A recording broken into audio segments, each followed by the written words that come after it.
Hello friends, a very very good evening to everyone. स्वागत है भाई आप सभी लोगों का फिर से एक बार अड्डा 247 पे, the official YouTube channel of बैंकर्स.com। मेरा नाम है सिद्धार्थ और मेरे साथ में जुड़े हैं आपके चहेते रीजनिंग गुरु सौरभ सर। बात करेंगे यार कल के एग्जाम के लिए क्या करें क्या ना करें, मतलब बोले तो last minute tips by expert, ताकि आप लोग का सिलेक्शन ना बिल्कुल हो सके। तो स्वागत है आप सभी लोग का फिर से, a very very good evening to everyone. तो बेसिकली अगर मैं बात करूं यार, आज काफी इंपॉर्टेंट दिन है आप सभी लोग के लिए, और कहीं ना कहीं कल तो और ज्यादा इंपॉर्टेंट है। सांसें रुक रही होंगी, बढ़ रही होंगी, बेचैनी बढ़ रही होगी, क्योंकि कल आप लोग का एग्जाम है यार। तो मैं बोलूंगा इतना कि रिलैक्स रहो, चिल मारो। अब जितना पढ़ लिया है, अब थोड़ा सा अपने माइंड को रिलैक्स दो। टेंशन मत लो, टेंशन लेके बिल्कुल मत जाना एग्जामिनेशन हॉल में। अगर टेंशन लेके जाओगे तो यार खत्म एग्जाम। टेंशन को निकाल दो। बहुत मेहनत की आप सभी लोगों ने, हम लोगों ने भी बहुत मेहनत की आप लोगों के साथ में। तो जितना होगा वो बेस्ट होगा, इतना मेरा आपसे वादा है। तो बस रिलैक्स होकर कल का एग्जाम देना। बाकी यहाँ पे डिस्कशन करेंगे कि कितने कितने आपको अटेम्प्ट करने, कैसे कैसे आप अटेम्प्ट करोगे, तो यहाँ पे डिस्कशन करेंगे। तो मेरे साथ में जुड़े हैं सौरभ सर। तो Saurabh sir, over to you. स्वागत कीजिए भाई हमारे बच्चों को और विश कीजिए ऑल द बेस्ट कल के एग्जाम के लिए। बिल्कुल बिल्कुल Siddharth sir, thanks a lot. Very good evening everyone. आज तो मैं सब कुछ चैम्प्स बोलूंगा। So very good evening champs. आप सभी का कल एग्जामिनेशन है और मुझे लगता है कि अगर आप मतलब कि गाइडेंस में हमारे पढ़ाई किए होंगे हम लोग के साथ, मतलब कि अड्डा 247 के साथ, तो हमारे टीचर्स, हम लोग सभी फैकल्टीज काफी मेहनत की है आपके साथ, और ये आई थिंक कुछ छुपा हुआ नहीं है। इसी यूट्यूब चैनल पे हम लोगों ने काफी मेहनत करी है और अभी आगे भी जारी रहेगी ये। लेकिन मुझे लगता है कि आज का दिन, जैसा अभी सिद्धार्थ ने कहा, कि बहुत ही इंपॉर्टेंट है, और सच में है, क्योंकि अभी अब पढ़ना मत, सिर्फ सुनना अभी बातों को, और उसके बाद बस मूवी देखना, गाने सुनना और रिलैक्स होना। बिल्कुल आप आई थिंक सेंटर्स पे पहुंच चुके होंगे। कई लोग सुबह निकलेंगे शायद सेंटर पे, जिनकी की कल एग्जामिनेशन होंगी, मतलब इवनिंग में, मतलब कल का जो लास्ट शिफ्ट में हो या फिर सेकंड लास्ट शिफ्ट में होगा एग्जामिनेशन, वो भी कल निकलेंगे शायद। और बहुत सारे लोग ऑलरेडी सेंटर पे पहुंच चुके होंगे। तो मेरा सभी से ये कहना है कि अभी हम लोग डिस्कस करेंगे पार्टिकुलरली कि क्या करना है। जैसे जिन फैकल्टीज के साथ आप पढ़ाई किए हो, उन्हीं फैकल्टीज के जो वर्ड्स होंगे जो आपको हेल्प करेंगे, समझाएंगे कि भाई आपको कैसे करना चाहिए, पेपर को अटेम्प्ट कैसे। वैसे हम लोग कई बार बोल चुके हैं, आज भी बताएंगे। और आप सभी बिल्कुल अपने अंदर बिल्कुल पॉजिटिव एनर्जी को बना के रखिए, और क्या क्या और चीजों का ध्यान रखना है एग्जाम सेंटर पे जाते हुए, ये भी बात करेंगे हम लोग। और बाकी मैथ्स के बारे में सिद्धार्थ और रीजनिंग के बारे में बताऊंगा ये अभी आपको। सो आई थिंक मुझे बताना शुरू ही कर देना चाहिए। आई थिंक बहुत ज्यादा समय नहीं खर्च करना चाहिए इसमें। So very good evening. मैं सभी का कमेंट भी पढ़ रहा हूँ, और मुझे लगता है कि जो हम लोगों ने डिस्कस किया है, जितना मेहनत किया है, कोई कमी नहीं छोड़ा है। मतलब मुझे तो ऐसा लगता है, और हमें सिद्धार्थ भी हमारे पास रहा था, और वो भी बहुत मेहनत किए हैं। आज भी 2-2 घंटे की मैराथन दी है भाई साहब, मतलब बिल्कुल आग लगा दिए थे। बिल्कुल, वो तो बच्चों को प्यार था सर, कि मतलब इन लोग का ना, मतलब एक बार मैं सोचता हूँ जब इन लोग के बारे में, तो एनर्जी ना अपने आप आती है। कहने को 9 घंटे लगातार लेक्चर लेना इम्पॉसिबल है, लगातार बैक टू बैक लेते हैं, बट आप लोग के लिए यार कहीं ना कहीं एनर्जी ना अपने आप आती है कि भाई पढ़ाना है, क्योंकि आप लोग के सहारा है। मतलब आप लोग को जो ट्रस्ट है ना हम लोग के ऊपर, वो हम लोग को बना के चलना है। और अभी आईबीपीएस पीओ शुरुआत है। अभी क्लर्क पे तो सौरभ सर मैंने ऐलान कर दिया कि जब तक क्लर्क होगा नहीं तब तक की मैराथन होगी लगातार। बहुत बढ़िया, बहुत बढ़िया। तो मतलब बहुत बड़ा आपने ऐलान कर दिया है। हाँ, मतलब 6 दिन लगातार मैराथन करेंगे 2-2 घंटे की। ये तो मैंने आज ऐलान कर दिया है। मैंने कमिटमेंट, बच्चों ने यहाँ पे आज 1100 के आसपास बच्चे लाइव थे, देख रहे थे सेशन को। बहुत जबरदस्त तरीके से 50 क्वेश्चन का डिस्कशन हुआ है। तो आप लोग बिल्कुल परेशान मत हो। अड्डा 247 की टीम पूरी लगी हुई है सिलेक्शन दिलवाने के लिए, और बेस्ट टीम आपके साथ हमेशा है।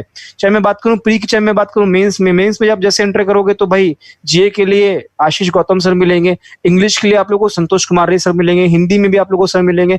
बाकी आप लोग परेशान क्यों रहे हो? रिलैक्स रहो, चिल मारो। फटाफट से एक बार सेशन को शेयर कर दो यार, इस लास्ट में टिप्स को, क्योंकि ये भी बहुत ज्यादा इंपॉर्टेंट है आप सभी लोग के लिए। क्योंकि अब करना क्या है, क्या ना करना, ये इंपॉर्टेंट है। और हम लोग यहाँ पे ये भी डिस्कस करने वाले, पूरे 40 क्वेश्चन मैथ्स में बाइफर्केशन करेंगे, 40 क्वेश्चन रीजनिंग बाइफर्केशन करेंगे। और यहाँ पे आप लोग का एक डाउट भी लेंगे कि सर मेरे अड्डा में इतने मार्क्स आ रहे हैं, तो मेरे कल एग्जाम में, क्योंकि सर सौरभ सर मैं देख रहा हूँ हर जगह फेसबुक पे भी, टेलीग्राम में भी बच्चे कमेंट कर रहे हैं कि सर मेरे अड्डा में केवल 40 से 45 मार्क्स आ रहे हैं पीओ प्री की एसटी में। तो मेरा तो मोरल डाउन हो गया, मैं तो डिमोटिवेट हो गया। बट मैं आपको बताना चाहता हूं यार कि अगर आपके अड्डा 247 की मॉक सीरीज में 45 से 50 के आसपास आपके मार्क्स बन रहे हैं, तो आप ये लिख के रखो। मैं अभी लिख के बोल रहा हूं आप लोगों को कि आपके एग्जाम में 60 प्लस होने। क्या कहना है सौरभ सर आपका इस बात? एग्जैक्टली। मैं भी स्टेट की बाइफर्केशन भी करूंगा मैं। तो आई थिंक हम लोग काफी कुछ शुरू कर देना चाहिए, क्योंकि एक बार आप जबरदस्त एक बार शेयर कर दो ना, एक बार तो शेयर कर दो, फिर मजा आएगा बात करने में, है ना। बहुत सारे लोगों तक ये बात पहुंचेगी फिर। और मैराथन मैं जल्दी लेके आऊंगा। शिवा कह रही है सर आप भी मैराथन लेके आओ। ऑलरेडी इतना ऑक्युपाइड हो, तुम देखते ही हो तुम लोग कि कितना ज्यादा ऑक्युपाइड हो, कि मतलब मैराथन के लिए स्पेस चाहिए वहां पे, और स्पेस ही नहीं है। मतलब था ही नहीं स्पेस। मैं जैसे ही मतलब 1 घंटा पढ़ाया, सिद्धार्थ सर बिल्कुल जो बोल रहे हैं, हटो सर मेरी क्लास है अभी तो मैं कहा ठीक है भाई चलिए, तो मैं शुरू करता हूँ रीजनिंग के सेगमेंट से, हाउ टू स्टार्ट रीजनिंग। और बिल्कुल खुश रहिए, बिल्कुल आप टेंशन मत लीजिएगा माथे के अंदर कि हाँ भाई क्या हो रहा है। सबसे पहली बात, जितने भी आप मॉक लगा रहे हैं, चाहे वो अड्डा 247 पर लगा रहे हैं या कहीं और लगा रहे हैं, मुझे लगता है कि आप अगर 50 के राउंड में देखा कि बहुत सारे बच्चे ये कमेंट कर रहे हैं लाइव क्लासेस में, हमारे पेड क्लासेस में, यूट्यूब क्लासेस में, कि सर मेरे 50 के आसपास है। बहुत बहुमत क्राउड है जो 50 के आसपास घूम रही है। वैसे बहुत बड़ी क्राउड ऐसी भी है जो 60 प्लस भी फोड़ रही है, ठीक है। बहुत बड़ी क्राउड ऐसी भी है जो 55 के आसपास भी है। लेकिन हाँ, एक बड़ा तबका है, मैं कहूंगा अगर 100 बच्चे हैं तो उसमें से 50 बच्चे के आसपास, मैं कहूंगा 40 से 50 बच्चे ऐसे हैं जो 50 के इर्द गिर्द घूम रहे हैं और बड़ा टेंशन में है कि सर क्या करें, मतलब क्या हम सेलेक्ट हो पाएंगे, बिकॉज कट ऑफ तो बहुत ज्यादा जाती है। तो सबसे पहले कट ऑफ का जो मिथ है उसको मैं निकालता हूं आपके दिमाग से बाहर। सबसे पहली बात ये ध्यान रखिए कि जो यहाँ पे आरआरबी की परीक्षा होती है उसमें जो कट ऑफ होते हैं वो स्टेट बेस्ड होते हैं, और मोस्ट ऑफ द स्टेट की जो कट ऑफ है वो 50 के इर्द गिर्द ही रहते हैं। अगर मैं सबसे भयानक, मतलब सबसे बोलूंगा सबसे बड़ा क्राउड वाला जो स्टेट है आपके पास, बिहार यूपी, जहां से सबसे ज्यादा एस्पिरेंट इकट्ठा होते हैं, मतलब एग्जामिनेशन देने जाते हैं और एग्जाम देते भी हैं, यहाँ सबसे ज्यादा बच्चे एप्लीकेंट्स होते हैं यहाँ के। तो यहाँ की जो कट ऑफ लास्ट ईयर की गई है वो 58 और 59 गई है। मतलब कि आप बिहार की बात करें तो 58 और यूपी की बात करें 59 गई है। तो इससे अंदाजा लगा सकते हैं आप कि इस बार अगर बढ़ोतरी भी होगी तो कितनी होगी। या मैं कहूंगा कि ठीक है भाई, आरआरबी में तो वैकेंसी भी ऐसी है, मतलब पिछले साल की तरह ही वैकेंसी कम नहीं है। तो मैं कहूंगा कि यार चलो कट ऑफ जो है 1-2 नंबर बढ़ भी गया, मान लेते हैं। वैसे तो कट ऑफ बहुत कुछ डिपेंड करता है पेपर पे, ऐसे हवा में बात करना थोड़ा कठिन भी है और गलत भी है। तो मैं इतना बोलूंगा, चलो रेफरेंस अगर पिछले साल के पेपर का लेते हैं तो कंपटीशन इंक्रीज होने की वजह से मैं कहूंगा कि ठीक है, यूपी का मान लेते हैं 61 चला गया इस बार। अगर पेपर सेम रहा तो, अगर पेपर में पेपर का लेवल बढ़ गया या फिर घट गया तो फिर वो अपने आप कट ऑफ पे फर्क डालेगा। सिमिलरली मैथ्स की आपकी जो बिहार की बात करें, यहाँ भी 58 अगर था तो यहाँ पे हम कहते हैं 60 हो जाएगा। मतलब 1-2 नंबर तो हम प्लस लेके चलते हैं अगर बैलेंस रहा, पेपर बिल्कुल सेम रहा तो, ठीक है। तो मैं कहूंगा, इसलिए मैं बोलता हूँ, अब मैं सारे बैचेस में यही बोला हूँ कि your safe attempt for the PO examination would be आपका 65। तो 65 कम से कम लेके चलना पड़ेगा। तो 65 मार्क्स जो होगा आपका सेफ अटेम्प्ट होगा आपके लिए, ये हमारी तरफ से है। और अगर आप किसी भी स्टेट से, मैं कहूंगा ही नहीं कि आप किसी स्टेट का बार लगाओ कि मैं इस स्टेट से हूं, मैं उस स्टेट से हूं, लेकिन हाँ ये जरूर कीजिए आप कि आप एक बार जरूर टैली करें कि आपके मॉक में कितने मार्क्स आ रहे हैं, आप किस स्टेट से बिलोंग करते हैं, उस स्टेट का पिछले 2-3 साल का मार्क्स निकालो और देखो कि क्या। ऐसा कई बार होता है, ऐसे मान लो मैं अभी बात कर रहा हूँ वेस्ट बंगाल की। वेस्ट बंगाल के बच्चे आज पूछ रहे थे सर वेस्ट बंगाल का कट ऑफ कितना जाता है, तो मैंने बताया कि यार 55.5 गया था, 55.25 गया था पिछले बार। तो 55.25 जाने का मतलब है कि अगर आपके मार्क्स 50 आ रहे हैं हमारे स्पीड टेस्ट में, तो यू शुड बी पॉजिटिव कि आप वहां तो जाके क्वालिफाई करने वाले हो। क्योंकि हमारी अगर मॉक की बात करें तो अड्डा 247 की जो मॉक होती है वो कहीं ना कहीं हमारे रियल एग्जाम से थोड़ा सा कह सकते हैं ऊपर रहेगी, 20 पड़ेगी ये। तो अगर यहाँ पे 50 टिक टच कर रहे हैं और आपकी स्टेट की कट ऑफ अगर 55 जा रही है तो आपको डरना नहीं है, घबराना नहीं है, बस पॉजिटिव रहना है। आपको अपना देखना है कि हाँ यार मैं तो अच्छा कर रहा हूँ, 50 नंबर खराब थोड़ी है, बिल्कुल अच्छे मार्क्स है, बुरे मार्क्स नहीं है। बस आपको वहां पे गलती नहीं करनी है, वो चूक नहीं करनी है। 50 कंसिस्टेंट मार्क्स हैं, उसको लेकर दौड़िए और आपके आराम से जो आपकी एग्जामिनेशन है उस एग्जामिनेशन में आप आराम से फोड़ेंगे, उसको कोई शक नहीं है। तो सौरभ सर, जैसे कि आपने बोला कि अगर मैं सेफ अटेम्प्ट्स की बात करूं, मतलब एक एस्पिरेंट जब एग्जामिनेशन हॉल में जाएगा तो वो अपने माइंड में क्या लेके जाए कि मुझे कितने अटेम्प्ट करने। अगर मुझे लगता है कि सर 62 से 68 के बीच में ये बच्चा मान सकता है कि मुझे सेफ अटेम्प्ट रखने हैं अपने एग्जाम में, मतलब अगर 62 से 68 के बीच में किसी भी कैटेगरी को बिलोंग कर रहा है, किसी भी कास्ट को बिलोंग कर रहा है, मैं तो कह रहा हूँ यार कास्ट कैटेगरी को मत इन्वॉल्व करो, गेम खेल। हाँ, मैं तो कह रहा हूँ कि गेम खेलो तो असली खेलो। वो रिलैक्सेशन आप लोग को मिला है वो अलग बात है, बट गेम खेलो तो असली खेलो। 62 से 68 के बीच में मुझे लगता है सर कि कल के पेपर में सेफ अटेम्प्ट रहेगा। यस और नो सर, बताइएगा मुझे। बिल्कुल सही कहा, परफेक्ट। हाँ। तो यहाँ पे देखो सबसे बड़ी बात यहाँ पे ये निकल के आती है कि अगर मैं फॉर एग्जांपल मैं 65 भी करता हूँ फॉर एग्जांपल, तो मेरे मन में ये नहीं आना चाहिए कि मैं 65 कैसे करूंगा। मेरे मन में ये आना चाहिए कि मैं 15 क्वेश्चन को स्किप करके चल रहा हूँ। तो सबसे पहले ये निकाल दो अपने मन में कि 80 क्वेश्चन को 45 मिनट्स में करना है। ये मान के चलो कि 65 क्वेश्चंस को 45 मिनट्स में करना है। सौरभ सर बताइए। मतलब पहले मैं सिमिलरली ऐसे ही मैं रीजनिंग के बारे में आज बताया भी हूँ। जैसे कई बार बच्चे होते हैं उनको लगता है 40 सवाल आप बोलते हो 20 मिनट में उड़ा देना है, कैसे उड़ाएंगे 20 मिनट में। मैं कहता हूँ यार एक बात बताओ, अगर आप ये भी टारगेट लेके चल रहे हो ना कि 35 सवाल ही करना है रीजनिंग में, बिकॉज यहाँ इंग्लिश नहीं है, हम यहाँ पे इंग्लिश को डिस्क्रिमिनेट नहीं कर रहे हैं, तो इसको इंग्लिश वाले टीचर हमारे जो संतोष सर हैं इसको बुरा नहीं लेंगे। मैं बस इतना बोलना चाह रहा हूँ कि यहाँ पे 2 ऐसे सब्जेक्ट की लड़ाई है जहां पे कलम से आप तय कर सकते हो कि मेरे इतने मार्क्स आ रहे हैं, एग्जाम सेंटर से निकल के आप बोल सकते हो कि yes I am getting this much marks out of this mathematics and reasoning. But अगर हाँ इंग्लिश इन्वॉल्व होता है तो थोड़ा सा मार्क्स का जायजा करना, एनालिसिस करना कि मेरे इतने मार्क्स आ ही जाएंगे, इस बारे में थोड़ा डाउट होता है। फिलहाल इस एग्जामिनेशन में आरआरबी में जहां पे कि हम एनालिसिस करना चाहें तो आप खुद भी एग्जाम से बाहर निकल के बोल सकते हो सर मेरे इतने मार्क्स तो आ ही जाएंगे, क्योंकि आप अगर गलती करोगे तो मालूम रहेगा कि yes you are doing this mistake, और अगर आप चाहे वो मैथ्स हो या रीजनिंग दोनों में ही पता चल जाता है गलती, ठीक है ना। तो सेफ अटेम्प्ट की बात करें तो लिटरली मैं तो कहूंगा रीजनिंग में आप 35 ही पहले लेके चलो, 35 टारगेट लेके चलो। आपको अपने ऊपर कंफर्ट करो कि यार ठीक है, कॉन्फिडेंट करो, कंफर्ट करो कि मैं 35 ही लेके चलूंगा, मैं 20 मिनट में 35 सवाल ही करना मान लेते हैं। एक मैंने कहा ना कि अरेंजमेंट और पजल, मैं बताऊंगा उसमें से भी स्किप क्या करना है, अभी कुछ देर बाद बताऊंगा वो बात भी मैं, कि क्या स्किप करना चाहिए आपको, किस चीज को स्किप करना चाहिए। पजल है तो किस टाइप का पजल स्किप करना चाहिए, फिर अरेंजमेंट है तो किसका पजल को स्किप करना चाहिए या अरेंजमेंट को स्किप करना चाहिए, दोनों में से किसको स्किप करना चाहिए और किस कैटेगरी को स्किप करना चाहिए, वही बताऊंगा मैं भी आपको। और नहीं करने का क्या नीति हो सकता है बताऊंगा, उस पर बात करूंगा मैं, ठीक है। मैं कुछ कमेंट ले रहा हूँ, तब तक सिद्धार्थ सर कुछ बताएं आप। हाँ, तो अगर मैं यहाँ पे बात कर रहा था कि जैसे कि आई होप सो कि मेरी वॉइस आ रही होगी ना। हाँ बिल्कुल आ रही है। ओके, तो जैसे कि सौरभ सर ने क्लियर कर दिया, मुझे थोड़ा सा टेंशन कम कर दिया कि 35 मार्क्स मतलब 35 क्वेश्चन रीजनिंग में डालें। तो यार मेरे मन में, मेरे खेमे में है वो केवल 30 क्वेश्चन है मैथ्स के। तो सौरभ सर ने रीजनिंग में 35 क्वेश्चन अगर करवा लिए, फॉर एग्जाम्पल मैं मतलब नहीं करवा लिए नहीं, मतलब आई एम डैम श्योर ये करके आएंगे सब। अच्छा, करवा के आएंगे मतलब ले रहे हो आप, ये सब फोड़ के आएंगे, बिल्कुल बता रहा हूं। नहीं, वो तो मुझे पता है कि सर आपके चैंपियन बैच और हमारे संकल्प बैच ने आग लगा रखी है। तो जो चैंपियन बैच वाले बच्चे और संकल्प बैच वाले बच्चे, तो उनके लिए तो कल मतलब खेल है, पिकनिक एक तरीके से कह सकते हैं, क्योंकि जिस तरह से हम लोगों ने प्रिपरेशन करवाई है वो तगड़ी है। बाकी यूट्यूब वालों के लिए भी है, ऐसा मत समझना कि यार संकल्प वाले चैंपियन वाले के लिए बना के आएंगे, यूट्यूब वालों के लिए भी उतनी ही इक्वली मेहनत की हम लोगों ने, राइट। तो आप सब लोग लिए खेल रहेगा, बस ध्यान रखना जो हम लोग को बता रहे हैं आप लोग को उसको फोकस करना यार, है ना। तो जैसे सर ने बताया कि 35 क्वेश्चन रीजनिंग में बन गए, मैं मानता हूं कि आपने ले लिए 22 मिनट, है ना सर, बताइए 22 मिनट में 35 क्वेश्चन हो गए। नहीं मैं तो 20 मिनट बोला हूं, आप 22 मिनट का 25 ले जाओ। एक्चुअली में सर नहीं आप 25 ले जाओ, मैं बोल रहा हूँ डैम श्योर कर लेंगे 20 मिनट में। अरे फिर भी सर अगर मैं बच्चों की बात करूं तो एग्जामिनेशन हॉल में ना जब घड़ी चलती है, मैंने इस तरह के मॉक भी करवाए। ठीक है, चलिए आपकी तरफ से 2 मिनट और ले लिया। मैं आपको बताऊं, आपको मैंने इस तरह का मॉक कराया कि बात मतलब 22 सेकंड का टाइमर लगा के मैंने क्वेश्चन किए हैं, 40 क्वेश्चन यहाँ पे।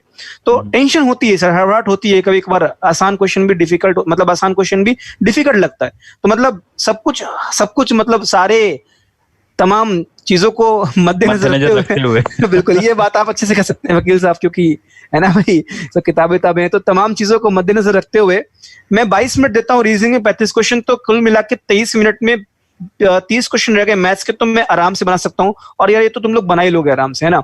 तो 23 मिनट में 30 क्वेश्चन मैथ्स के ये हो गए। तो मुझे लगता है सौरभ सर अगर इतना बच्चा करके आता है, कोई मिला के 45 मिनट्स में 65 क्वेश्चन करके आता है, तो मतलब वो सेफ जोन में है, वो कल से ही मेंस की तैयारी करना शुरू कर दे। बिल्कुल कल से ही वो मेंस की तैयारी करना शुरू कर दे आराम से। चलिए, तो ये हो गया। तो मैं अगर बात करता हूं, सबसे पहले मैथ्स का बाइफर्केशन करता हूं, देखते हैं कि मैथ्स में यार मुझे क्या देखने को मिल सकता है कल। अगर मैं कल बात करूं मैथ्स में, तो मुझे मेरा जो टारगेट है वो ये है, क्या 23 मिनट में मुझे करने 30 क्वेश्चन, मैं ये टारगेट लेके चल रहा हूं। तो ध्यान रखना 30 क्वेश्चन करना इंपॉर्टेंट नहीं है, 10 क्वेश्चन छोड़ना ये इंपॉर्टेंट है। ये बात मन में मत लेके आओ कि मुझे 30 क्वेश्चन करने, ये बात मन में लेके आओ कि मुझे 10 क्वेश्चन स्किप करने, क्योंकि आप लोगों को ये लेके चलना पड़ेगा। अगर आप लेके जा रहे हैं कि 40 आउट ऑफ 40 करने मैथ्स में पीओ, तो लिटरली स्पीकिंग यार नॉट पॉसिबल है यार। मतलब पीओ में 40 आउट ऑफ 40 करना तब पॉसिबल है जब पेपर निहायत ही आसान आए, बट पीओ है, कुछ ना कुछ तो फर्क होगा, क्योंकि क्लर्क का भी लगा हुआ है, तो पेपर का लेवल थोड़ा सा होगा। तो मैं एक नॉर्मल एवरेज ह्यूमन बीइंग की बात कर रहा हूँ, नॉट अ सुपरमैन जिसके पास कोई अतिरिक्त पावर है, वो सही बात नहीं कर रहा। 30 क्वेश्चंस एक नॉर्मल इंसान बना सकता है, राइट, 23 मिनट्स में। अब मैं बाइफर्केशन करूंगा, कल के एग्जाम की मैं बात करूं तो मुझे क्या क्या देखने को मिल सकता है कल के एग्जाम में, ये एक बहुत इंपॉर्टेंट पहलू रहेगा। तो सबसे पहले जो मेरे मन में आ रहा है वो 5 नंबर का आ रहा है अप्रोक्सीमेशन, ठीक है। 5 नंबर का मेरा अप्रोक्सीमेशन आ रहा है, जो कि मुझे हर हाल में कल देखने को मिलेगा। सिंप्लीफिकेशन में हो सकती है चॉइस, बट मैं मोस्ट प्रेफर कर रहा हूं अप्रोक्सीमेशन, क्योंकि आपके पीओ में अप्रोक्सीमेशन ही देखने को मिलता है, ठीक है भाई। तो मैं बात करूं 5 नंबर के अप्रोक्सीमेशन, अब हर हाल में 3 मिनट में कर लोगे, किसी भी हाल में आप 3 मिनट में आराम से बना लोगे, राइट। इसके बाद अगर मैं बात करूं, फिर मुझे देखने को मिलेगा 5 नंबर की सीरीज। अगर मैं बात करूं सीरीज में, चाहे मिसिंग हो चाहे रॉन्ग हो, बट मुझे आशंका लग रही है कि मिसिंग ही आएगी, फर्स्ट शिफ्ट में आपकी मिसिंग ही आएगी, तो मिसिंग ही रहेगी। तो ये भी आप मान के चलो कि 3 मिनट में आप कर लोगे, तो ये हो गया। फिर उसके बाद मुझे जो आशंका लग रही है वो लग रही है कि 5 मार्क्स का क्वाड्रेटिक इक्वेशन, ये कंफर्म में मुझे लग रहा है कि आ सकता है। क्वाड्रेटिक, तो आराम से आप ये 2 मिनट में कर सकते हो ये 5 मार्क्स क्वाड्रेटिक। मतलब मैं कह सकता हूं कि 15 क्वेश्चन मैंने कर लिया, 3 3 6 और 2 8, मतलब 15 क्वेश्चन मैंने 8 मिनट में उड़ा लिया। एग्री करते हो यस और नो? मुझे लगता है कि कल के एग्जाम में ये आ सकता है, 5 अप्रोक्सीमेशन, 5 सीरीज, 5 क्वाड्रेटिक, ये आ सकता है। ठीक है भाई, तो मेरे पास 15 हो गए, बचे कितने में? 25 क्वेश्चन बचे। अब मैं ये बोल सकता हूं यार आराम से कि मुझे यहाँ पे ना 10 मार्क्स का अर्थमेटिक देखने को मिलेगा हर हाल में। यहां तक क्लियर है? बताना सभी लोग कमेंट बॉक्स में करना +1। गौरव श्रीवास्तव, चलिए भाई आपने पहचान लिया मतलब है। खैर, तो 15 क्वेश्चन हो गए 8 मिनट में। यस और नो इस बात को बताना, यस और नो इस बात को बताना। 15 क्वेश्चन हो गए, एग्री करते हो? अगर एग्री करते हो मेरी बात से तो +1 करना। 15 क्वेश्चन मैंने 8 मिनट में कर लिए। ठीक है, यस और नो। अब मैं अगर आगे बढ़ता हूं, तो आगे मैं क्या करना चाहूंगा? अब मुझे कंफर्म पता है कि 10 मार्क्स की मेरी अर्थमेटिक आनी है। ठीक है, 10 मार्क्स की मुझे अर्थमेटिक आनी है। हर हाल में मैं बोलूंगा कि 10 मार्क्स की मेरी अर्थमेटिक आनी है, बट मैं अर्थमेटिक पूरी नहीं कर पाऊंगा यार। अर्थमेटिक में पूरी नहीं कर पाऊंगा, मुझे पता है नहीं कर सकता अर्थमेटिक। चाहे मैं भी एग्जाम दूंगा तो मैं अर्थमेटिक के 1-2 क्वेश्चन स्किप हर हाल में करूंगा, क्योंकि कभी कभार होते हैं ऐसे क्वेश्चन जो कैलकुलेशन पार्ट ऑफ व्यू से बड़े होते हैं। तो मैं अगर मानूं 10 अगर अर्थमेटिक मेरे पास मिल रही है ना, तो मैं मोटी मोटी भाषा में 7 अर्थमेटिक तो कर सकता हूं। चलो 6 अर्थमेटिक मैंने मान लिए, 6 अर्थमेटिक मैंने कर लिए। 6 अर्थमेटिक अगर मैंने कर लिए और मैंने समय दिया फॉर एग्जांपल मान के चलो 5 मिनट, तो मैं देखूंगा 15 और 6 21 क्वेश्चन मेरे बन गए। 21 क्वेश्चन बन गए और 8 और 5 कितना हो गया? 13 मिनट हो गया मेरे पास। ठीक है, 21 क्वेश्चन हो गए और 13 मिनट हो गए, ये बात क्लियर हो गई। अब मुझे पता है कि मुझे 10 मार्क्स की डीआई देखने को मिलेगी, तो जिस डीआई की अगर मैं बात करूं तो कभी कभार डीआई में भी यार कैलकुलेशन तगड़ा होता है। ये नहीं आप समझ सकते कि डीआई में कैलकुलेशन आसान होता है, क्योंकि कभी कभार आप लोगों को ऐसे क्वेश्चन मिल जाते हैं जो दिखने में होते हैं आसान और होते भी आसान है, बट वो यार उसमें कैलकुलेशन इतना करना पड़ जाता है, एडिशन सब्ट्रैक्शन, फिर आप लोगों को एवरेज निकालना पड़ता है, फलाना दिमाग करना पड़ता है, तो बड़े होते हैं। मैं ये नहीं कह रहा कि आपको नहीं आता, मैं कह रहा हूं आता है, बट यार वो 22 मिनट के अंदर बनाना ये एक बहुत बड़ी बात होती है। तो वहां पे आप लोगों को करना पड़ेगा इसके प्यार। डीआई में भी लोग बोलते हैं कि डीआई में पूरे के पूरे बना के लाओ, बना लो, अच्छी बात है, बट अगर इन केस, फिर से मैं बोलूंगा आप लोगों से, ठीक है, फिर से मैं बोलूंगा यार कभी कभार डीआई में नहीं बन पाते, तो मैं मान के चलता हूं कि डीआई में आप आराम से 7 क्वेश्चन तो आराम से बना सकते हो, और फिर से आप लोगे 6 मिनट लोगे, क्योंकि डीआई को पढ़ना होता है। अगर डबल डीआई आ गई तो करना होता है, मतलब एक नॉर्मली, क्योंकि मैं भी मॉक देता हूं तो मुझे पता है कि किस तरह की सिचुएशन होती है यार। तो अगर मैं देखूं यहाँ पे, तो मुझे क्या लग रहा है यहाँ पे कि मेरे 28 क्वेश्चन बन पा रहे हैं, और 13 और 6 कितना हो गया? 19 मिनट हो गए मेरे पास। ठीक है भाई, अब अगर मैं बात करूं इसके बाद, मुझे मेरा दिल कह रहा है कि यार एक मेरी आएगी केसलेट। ठीक है, एक मेरी जो आएगी, बच्चे कितने मेरे 5 क्वेश्चन तो वो आएंगे केसलेट के। तो अगर आप, जैसे सौरभ सर ने बताया कि आप लोग की बन जाती है रीजनिंग 20 मिनट में, तो बाकी जो समय लग रहा है आप लोगों को वो केसलेट में ले सकते हो। तो केसलेट में अगर आपने पूरे के पूरे 5 बना लिए, तो मुझे लगता है कि 5 अगर यहाँ पे हो गए तो 33 क्वेश्चन आपने बना लिए, 4 मिनट ले लिए केसलेट में, तो 19 और 4 23 मिनट, तो 23 मिनट में आप खेल के आ रहे हो पूरे पूरे क्वेश्चन। बताओ, 23 मिनट में आप पूरे पूरे क्वेश्चन खेल के आ रहे हो, यस और नो मुझे बताना जरा। हाँ, कल मैं श्योर हूं एक केसलेट डीआई मुझे देखने को मिलेगा। मैंने छोड़ा क्या क्या यार? ठीक है, मैंने 3 क्वेश्चन अर्थमेटिक के छोड़े, और 4 क्वेश्चन अर्थमेटिक के और 3 क्वेश्चन डीआई के, तो 7 क्वेश्चन मैंने स्किप किए। तो ये मुझे लगता है कि यार कल मैथ्स का ओवरऑल पैटर्न रहेगा 5 अप्रोक्सीमेशन, 5 सीरीज, 5 क्वाड्रेटिक, 15 मार्क्स का आपको मिल रहा है। मतलब 15 मार्क्स तो आपके हो गए 8 मिनट में। इसके बाद 10 अर्थमेटिक हो गया, जिसमें से 6-7 करना, ज्यादा मत करना, मत परेशान होना अर्थमेटिक को पीछे, खासकर एसएससी आया है तो छोड़ देना। अगर लगता है आसान है, सिंपल टेबल बेस्ड से आती है तो बना लेना, बट मुझे लगता है कि इतना बेस्ट रहेगा यार। बताओ, तो ये मैथ्स का पूरा बाइफर्केशन हो गया। मुझे लगता है मैथ्स के पॉइंट ऑफ व्यू से इतना बहुत इंपॉर्टेंट है। अगर आप इतना बना के आते हो तो बेस्ट 33 क्वेश्चन है, तो अगर आप 30 भी करके आते हो तो सही है, मतलब मैं बढ़िया बोलूंगा इसको, कोई कमी नहीं बोलूंगा इसमें। ठीक है, तो अब चलते हैं सौरभ सर के साथ में और जानते हैं कि सौरभ सर क्या एडवाइस देंगे रीजनिंग को पूरा करने के लिए। देखो, मेरी तरफ से एडवाइस सर ये रहेगा, आप थोड़ा मैं अब लिख दोगे क्या, मतलब मेरे लिए? हाँ सर बिल्कुल, बताइए। एक मिनट रुकिए।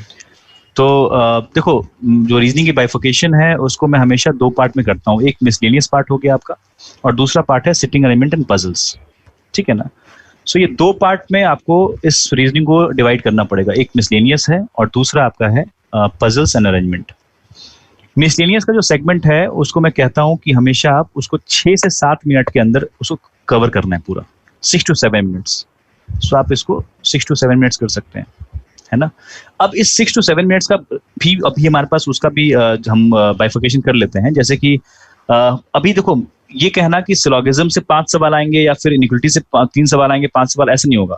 मुझे लगता है कि मिक्स करके सवाल पूछेंगे आपसे वो। दैट मीन्स कि क्या हो सकता है, चांसेस ज्यादा किस चीज के हैं। मतलब एक तो ऐसा पेपर हो सकता है कि पूरा किसी सेट में इनइक्वालिटी का 5 सवाल है तो सिलोगिज्म बिल्कुल गायब है ना, वो सिलोगिज्म दूसरे सेट में मिल जाएगा। या फिर कुछ सेट ऐसे भी बनेंगे जिसमें कि आप कह सकते हैं कि एक चांसेस इसका भी है, 3 सवाल इनइक्वालिटी का है, 4 सवाल सिलोगिज्म का मिला के 7 सवाल का बंडल बना दिया। तो this is also possible. That means कि आपको प्रिपेयर रहना है, पूरे चैप्टर को लिए प्रिपेयर हैं आप। सर यहाँ पे मैं एक थोड़ा सा आपका कमेंट थोड़ा सा रोकूंगा, एक खुशखबरी मैं देना चाहता हूँ अपने बच्चों को कि भाई आईबीपीएस क्लर्क की वैकेंसी इंक्रीज हो गई है सर। वो तो होना ही था। आईबीपीएस क्लर्क की वैकेंसी इंक्रीज हो गई है, और ये जो इंक्रीज हुई है वो हुई है सर लमसम 1000। 1557 वैकेंसी मेरी आ रखी थी, है ना सर, जब नोटिफिकेशन आया था। नहीं तो अभी बच्चे, मैं बोल ही रहा हूँ कि एनआर है, बच्चे आराम से बढ़ेंगे वो तो सर अभी ना मैं बता रहा हूँ आपको, मोटा 1000 वैकेंसी बढ़ी है पूरा। तो यहाँ पे जो वैकेंसी देखने को मिली है वो मिली है कितनी, 2557। तो मतलब आप देखिए, बहुत बढ़िया। तो मैं यही बोल रहा हूँ कि ये 2500 हो गई। और अभी 3 सर 1 मिनट, अभी 3 महीने एग्जाम के हैं मोटे, बहुत बढ़ेंगे अभी, तो बढ़ेंगे। मतलब मैं कहूंगा सिद्धार्थ सर, आप वहाँ पे 6-7 हजार लिख दीजिए अभी से। अच्छा लिख दें, चलिए लिख दिया। मैं तो जिस दिन आया था तभी मैं बोल दिया था कि 6000 प्लस वैकेंसी जाएगी ओवरऑल, पूरा अपडेट होने के बाद। कम 6000 से नीचे नहीं रहेगी वैकेंसी, उस ऊपर चली जाएगी। क्योंकि अभी देखो अचानक से 1000 बढ़ा है। तो मैं यही बोल रहा था, बहुत सारे बैंक, लॉजिकल बात है, लोग बहुत हवा में उड़ाते हैं बातों को इलॉजिकली। मैं तो रीजनिंग वाला बंदा हूं, तो मैं लॉजिकली बात करता हूं हमेशा कि जब पेंडेमिक चल रहा है तो भाई बैंक वाले, जो हमारी पिछले साल की हायरिंग थी उसमें पेपर चेक उनका वही नहीं हुआ था, पूरा प्रोसेस वही नहीं था। मैं बस बोलना चाहूंगा यार, तुम लोग शेयर करो यार, मतलब क्या यार, तुम लोग को इतनी बढ़िया न्यूज दे रहे हैं, बताओ। मतलब आप देखो ना, आपको लास्ट में टिप भी दे रहे हैं, जो आसपास चल रहा है बैंकिंग एग्जाम के सेक्टर में वो भी न्यूज दे रहे हैं। मतलब तुम लोग यार हल्के में ले रहे हो यार, बताओ सौरभ सर को शेयर करो फटाफट से भैया, शेयर करो, वरना फिर क्वेज कर देंगे तुम लोग के ऊपर। सौरभ सर देख रहे हो किताबें बहुत रखी हुई हैं, सारे लॉ की सब आती है इनको, डेफिनेशन वगैरह, तो भाई शेयर करो फटाफट से, है ना।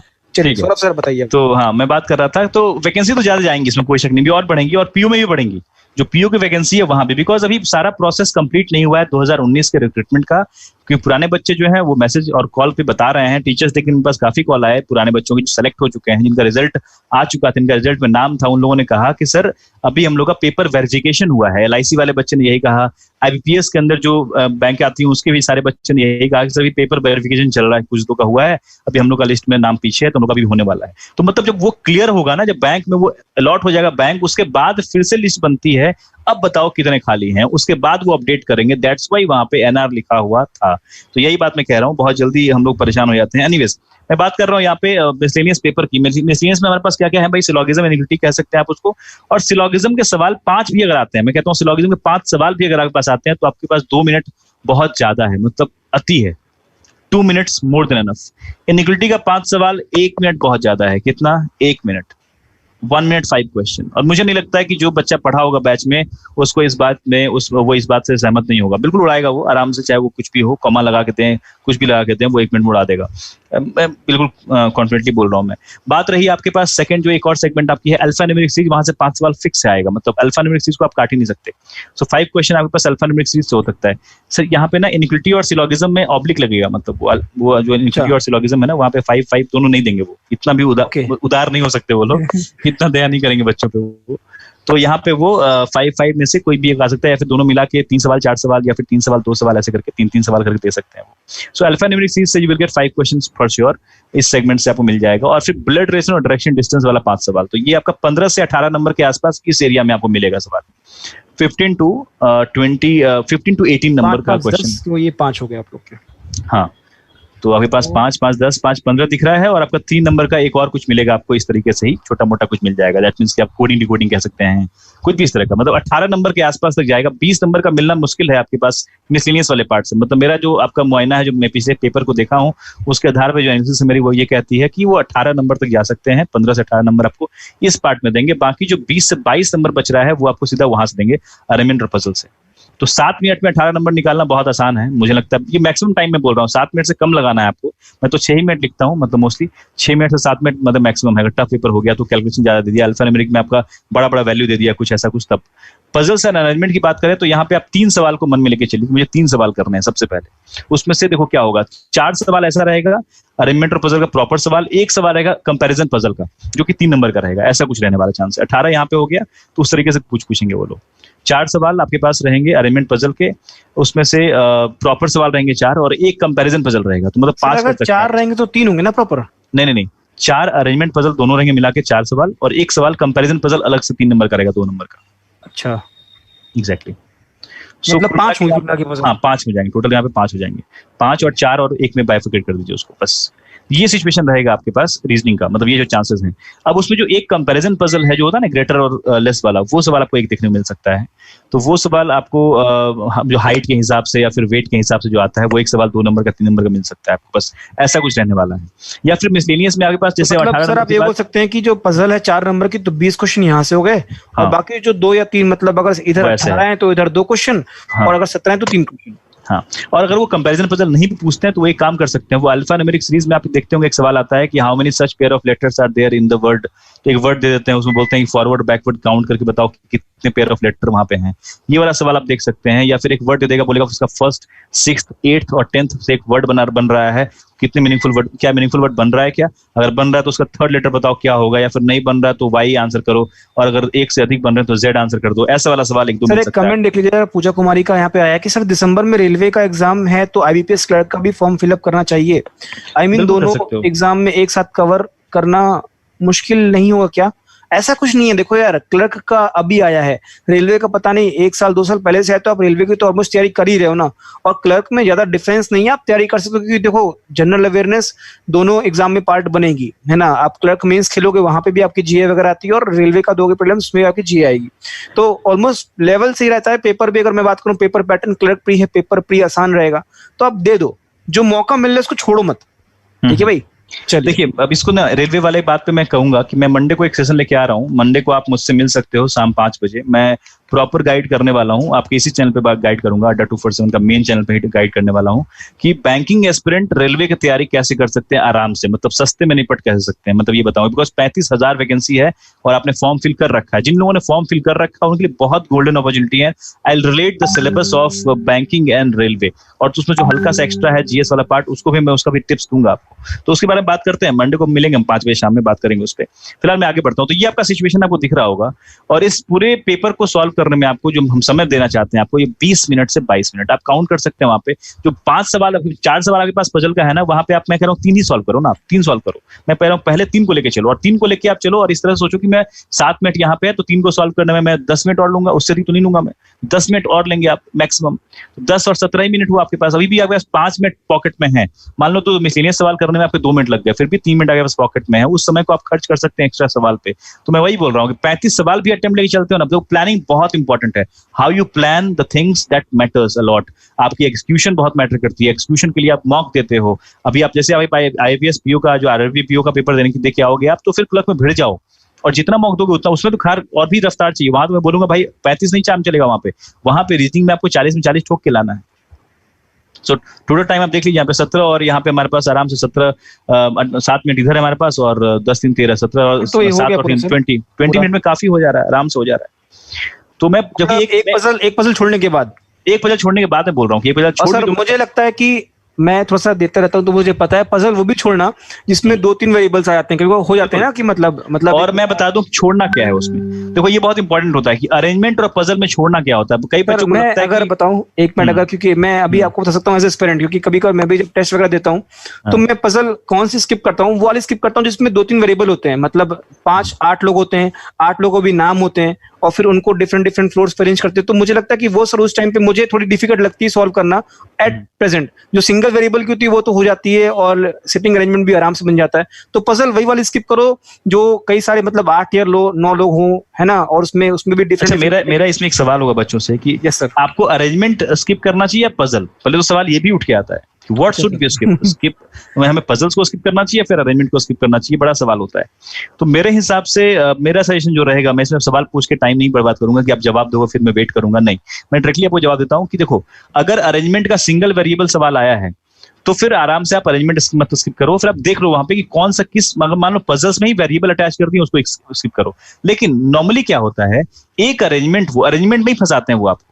अरेंजमेंट में क्या करेंगे, वो आपको इनसाइड आउटसाइड देने के बाद एक वेरिएबल चिपका देगा और बच्चा सोचता है ये सवाल तो हो जाएगा, और उस सवाल में फंसता है बच्चा, टाइम वेस्ट करता है। तो मेरे हिसाब से कोशिश करना कि पजल्स को सॉल्व कर लेना, बिकॉज पजल्स आपसे हो जाएगा। पजल्स का डिमांड सिर्फ इतना होता है कि वो आपसे सिर्फ प्रोजेक्शन ढूंढता है, और पजल्स में और कुछ नहीं होता। लोगों को लगता है कि अरेंजमेंट कठिन होता है, अरेंजमेंट कठिन होता है ज्यादा पजल से, लेकिन मतलब सॉरी, पजल्स आपका ज्यादा कठिन होता है अरेंजमेंट से, लेकिन मोस्टली होता क्या है कि आपका पजल्स और अरेंजमेंट में हमेशा क्या पड़ता है, बीच जो पड़ता है हमेशा वो सिटिंग अरेंजमेंट पड़ता है। पजल्स इजी चीज है, अरेंजमेंट जो होता है वो टफ चीज होता है, बिकॉज वहाँ डायरेक्शन है, डायरेक्शन सबसे बड़ा लोचा होता है आपके पास सिटिंग अरेंजमेंट में। तो मैं कहूंगा कि भाई दोनों पर वेरिएबल चेक कर लेना, कहाँ वेरिएबल ज्यादा है, वेरिएबल्स के आधार पे काम करना। अगर आपके पास मान लो कि ये चीज आती है, मतलब अरेंजमेंट और पजल दोनों में वेरिएबल है, तो अरेंजमेंट को स्किप करना, पजल को मत करना, पजल को सॉल्व कर लेना, वो आराम से हो जाएगा।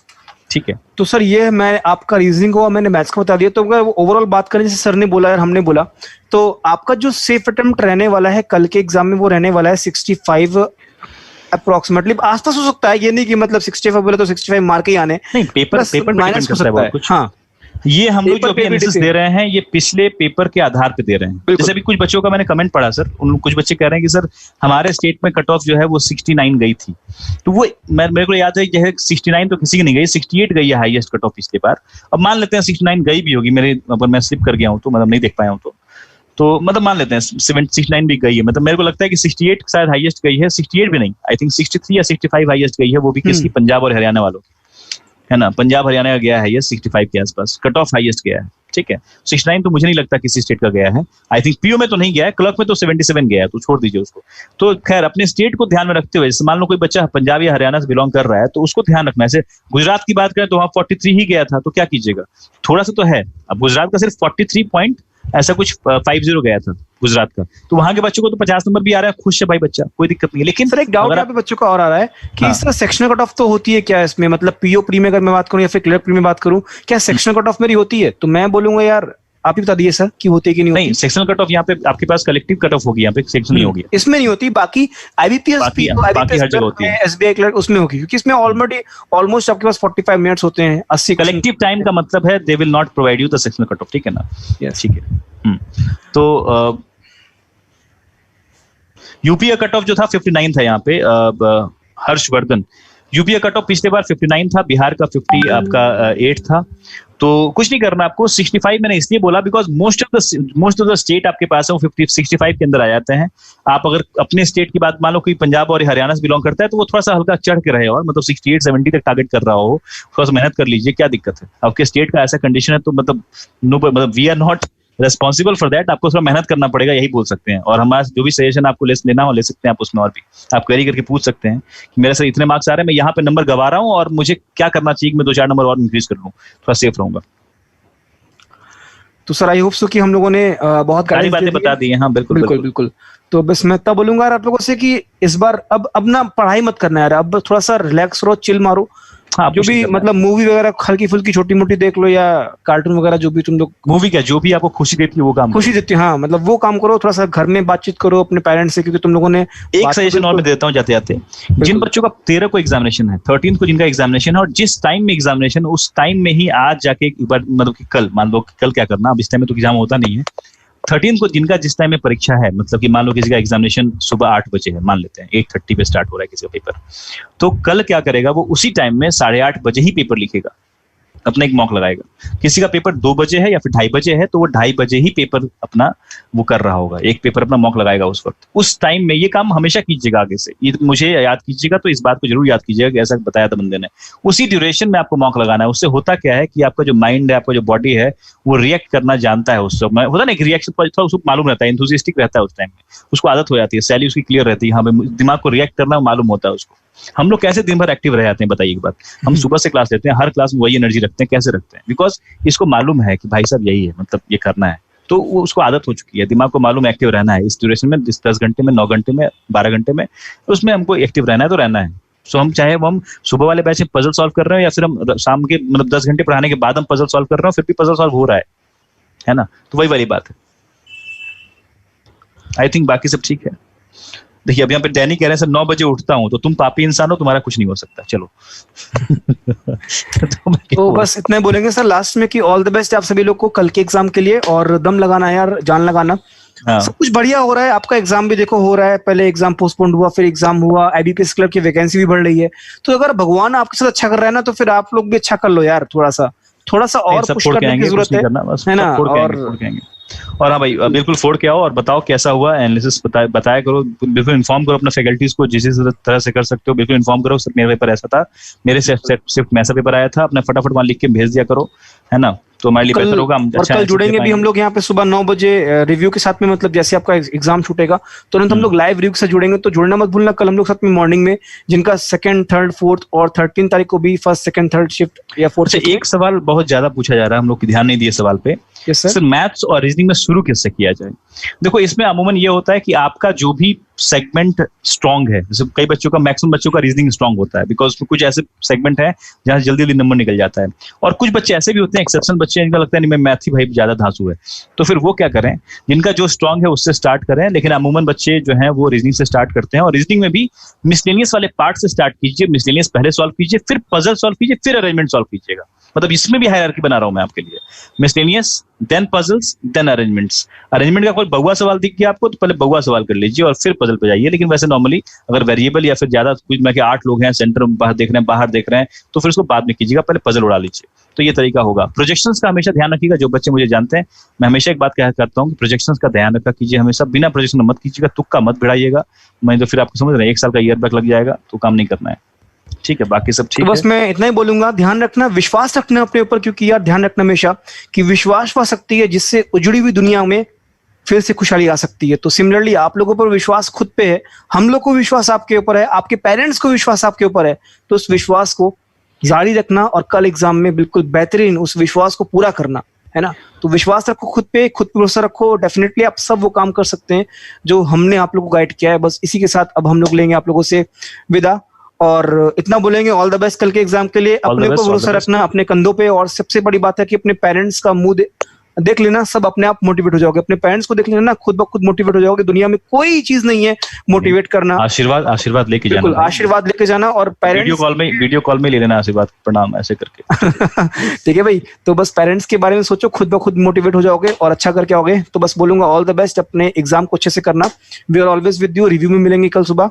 बाकी रिलैक्स करो, चिल मारो और टेंशन मत लेना, टेंशन फ्री रहना, ठीक है। चलो, thank you so much, all the best, love you all and thank you so much.